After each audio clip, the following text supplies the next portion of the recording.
Margot, sir, you have the floor. Give him a hand, give him a hand. Thank you very much. If you don't mind, I'm going to stand. I can see you better, if you don't mind. But I have nothing to say because Markanday said it all. So I'm in a difficult situation. But basically, I want to talk with you about three things. The first thing is knowledge. The second thing is experience. And the third thing is action. So from the point of view of knowledge, we have these 17 development goals. We've got them on the screen, we've got them on the poster. As Markanday said, this is the next step from the MDGs, where there were 8 development goals. Now we have 17, which encompass pretty much anything and everything. I think they're worth studying. If you look at specific goals, they are very interesting. If you unpack them, you look at the 169 targets, you look at the indicators. From what I understand, in the lead up to our convention, young people wanted to focus on 5 goals, if I'm not mistaken. 1, 2, 4, 8, and 13. So poverty, hunger, education, employment, economic growth, and climate change. They're all relevant, they're all interconnected. From the point of view of knowledge, we need knowledge. Knowledge is all-encompassing. We go back to our ancient traditions. Knowledge was valued, but it has to be knowledge which is applicable to solving problems.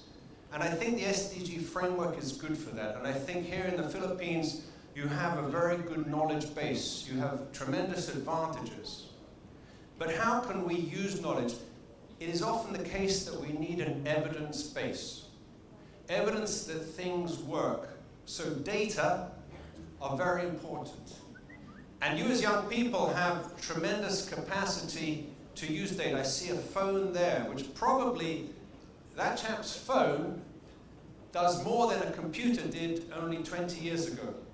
So on a phone you have your mini office. You have tremendous capacity. Technology really needs to be utilized to its maximum benefit. But this knowledge with an evidence base, we have to understand what works. And on the 28th of October of 2014, we launched the Asia-Pacific Peace and Development Service Alliance. As a co-chair, we have Ingel Raab. Please support Ingel. Ingel, stand up. Ingel is from the Global Peace Foundation. And with ESCA, we co-chair this alliance. We want to make it global, as Markanday mentioned. We want to make it global because we see the energy young people have, and we see that if the leaders are not succeeding, then youth have to lead the way. Now that energy is something which comes through service, through action. But we also need experience. We have to understand what works well. And surprisingly enough, and this is what David Caprara was saying, we have very few models on what actually works. We need you to support us with these models. Models where you have an intervention, you start a project, you do a baseline analysis, see what's going on, what is the situation, try and look at some different indicators. Indicators of education, poverty, like wealth, indicators in terms of employment status. And then we have an intervention. We try and make a change, an improvement. Document things. See the way the indicators change. Hopefully they improve. Lower unemployment, higher literacy, reductions in poverty, reductions in inequality. So that is our evidence base, that is our knowledge. Our experience comes largely through sharing. So most people here, I think, are from the Philippines, but we probably have people from another 20, 30, 40 countries. The capacity to share, and with the technology you have that. But not just between young people of different ages, between youth and other generations. Demographic changes are such that there will be large challenges.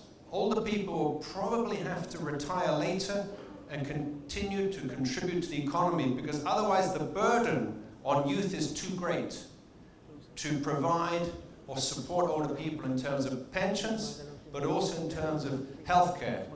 People live longer, often they have more chronic conditions. So that is the whole issue of experience. Experience older people can share with youth, but also the experience is dialogue. How many people here have a great-grandparent? Anybody? Hands up, great-grandparents? A few? Oh, quite a few actually. How many people are great-grandparents? Well, that's ageism, you see. We should have a few more older people. Anyhow, let's talk very briefly about action. Action is something which young people should have more capacity to do. Why should you be more able to act? Why? Purely from the point of view of energy, you should have more energy than an older person. Do you use that energy? Yes? How to use the energy is fundamental. So if you can use the energy in a positive manner, act in collaboration, in partnerships. As an individual, we cannot be very effective. If we have partnerships and strong strategies, then we can succeed. So the SDGs have good frameworks. You can work within these ideas, but also work with your local governments. A surprising number of young people do not actually engage in civil society, in civic issues, in political affairs. They don't vote, they don't become active. We want to change that. We want young people to take a more active role in development.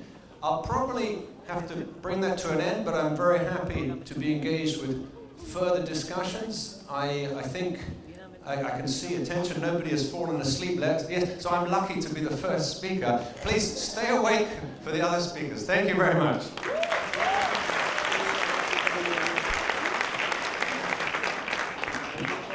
Thank you, Margot, for finishing in very much